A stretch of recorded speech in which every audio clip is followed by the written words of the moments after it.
Hey guys, welcome to the Microbiology Final Review Part 2.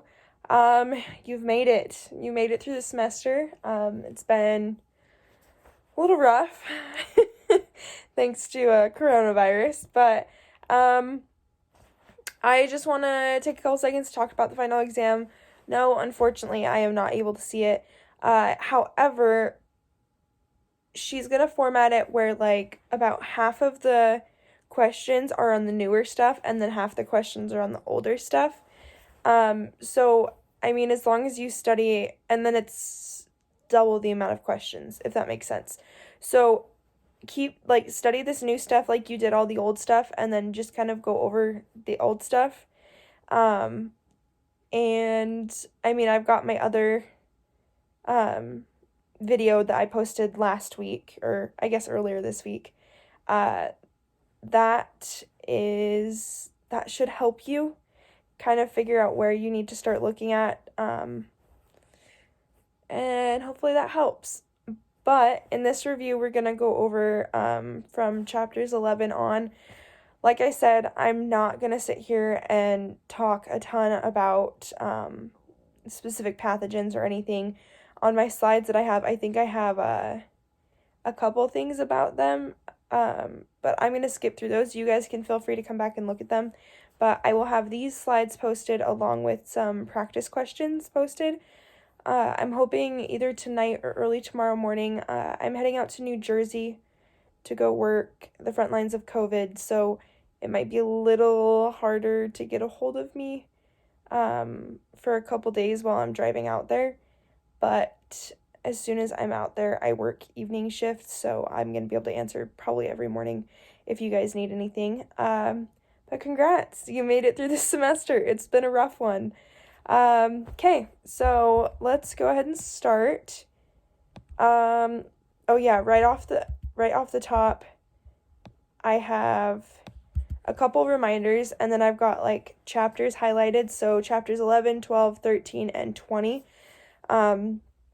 So 13, 12, 14, or 13, or 11's bacteria, 12 is fungi and algae, 13 is protozoans and multicellular parasites, 14 is viruses, viroids, and prions, and then 20 is antimicrobial drugs. Those are memorization chapters. We've gone over those a little bit, and I can talk a little bit to kind of help you guys understand it, but those are mostly memorization chapters, so those are what I would suggest using flashcards on. And then reminders, the test is coming up pretty quick. If you guys have time to look over practice exam questions, feel free to email me. It might be a little harder for me to look them up until Monday or Tuesday. So if you email me, you probably won't get an answer back until Monday or Tuesday, just because I'm not going to have the ability to actually look up the answers. The answers that I have are on a flash drive, and I won't be able to really use my computer until I get set up in my hotel. But please look up my previous slides, especially the flashcards ones, because those will help you a lot on those memorization chapters. So, right off the bat, the first thing that I have on here is cellular respiration. That paper she had you guys fill out, if you still have that, that is what you should study from. It's just understanding how much ATP comes from which processes, and understanding that glycolysis is present in both aerobic and anaerobic respiration, and then just understanding the different cycles, so the glycolysis, the prep stage, electron transport chain, all of that. If you guys can remember that or study that or go over that, you'll be golden on that. And I should have, let me double check. I have a link in the underneath the slide that has a YouTube video you can watch. I think it's one of the crash course ones. It's my favorite video for going over respiration. It helps exponentially. That's how I did well in it. So I would suggest watching that. And then just also understanding like what comes from lactic acid fermentation versus what comes from alcohol fermentation, or understanding which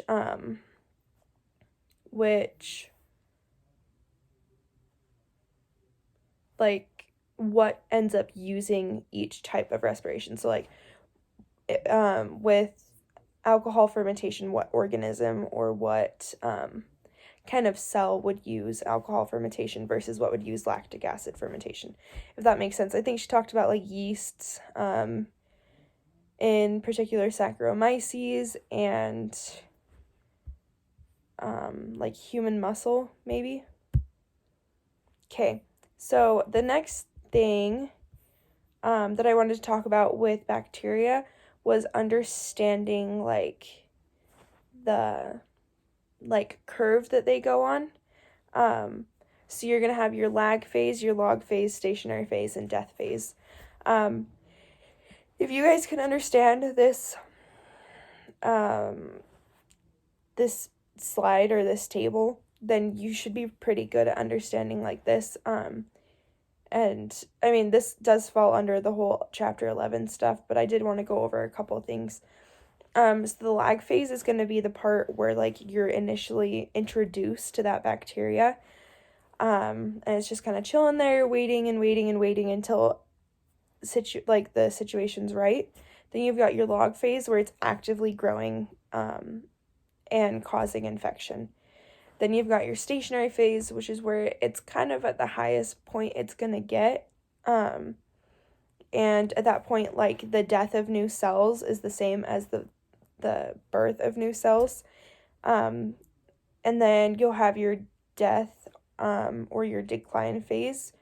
And either that's going to happen because you start introducing antimicrobial drugs, or because there's so much like waste product from all the cells that it's not able to sustain that infectious population, or the person dies.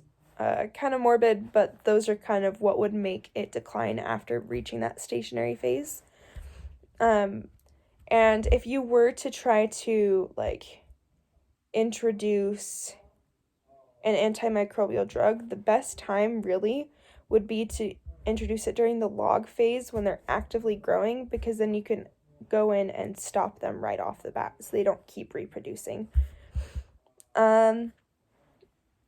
Okay, so with funguses, another name is mycoses.